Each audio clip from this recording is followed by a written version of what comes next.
हम सभी लालची राजा मिदास की कहानी जानते हैं। उसके पास सोने की कमी नहीं थी, लेकिन सोना जितना बढ़ता वह और अधिक सोना चाहता। उसने सोने को खजाने में जमकर लिया था और हर रोज उसे गिना करता था। एक दिन जब वह सोना गिन रहा था तो एक अजनबी कहीं से आया और बोला, तुम मुझसे ऐसा कोई वरदान मांग सकते हो जो तुम्हें दुनिया में सबसे ज्यादा खुशी दे। राजा खुश हुआ और उसने कहा, मैं चाहता हूं कि जिस चीज को छूऊं वह सोना बन जाए। अजनबी ने राजा से पूछा, क्या तुम सचमुच यही चाहते हो? राजा ने कहा, हाँ। तो अजनबी बोला, कल सूरज की पहली किरण के साथ ही तुम्हें किसी चीज को छूकर सोना बना देने की ताकत मिल जाएगी। राजा ने सोचा कि वह सपना देख होगा, ये सच नहीं हो सकता। अगले दिन जब राजा नींद से उठा तो उसने अपना पलंग छुआ और वह सोना बन गया। वह वरदान सच था। राजा ने जिस चीज को छुआ वह सोना बन गई। उन्होंने खिड़की के बाहर देखा और अपनी नन्ही बच्ची को खेलते पाया।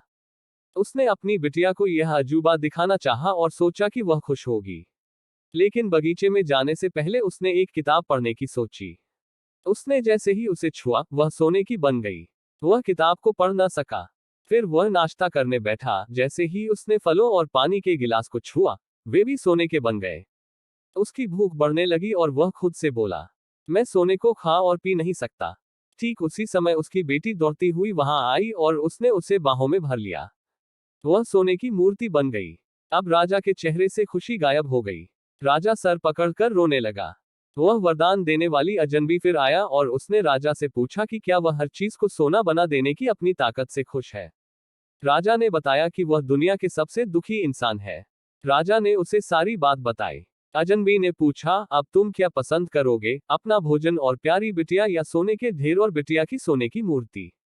राजा ने गिड़गिड़ाकर माफी मांगी और कहा, मैं अपना सारा सोना छोड़ दूंगा, मेहरबानी करके मेरी बेटी मुझे लौटा दो क्योंकि उसके बिना मेरी हर चीज मूल्यहीन हो गई है। अजनबी ने राजा से कहा, तुम पहले से बुद्धिमान हो गए हो, और उसने अपने वरदान को वापस ले लिया। राजा को अपनी बेटी वापस फिर से मिल गई और उसे एक ऐसी सीख मिली जिसे वह जिंदगी भर नहीं भुला सका।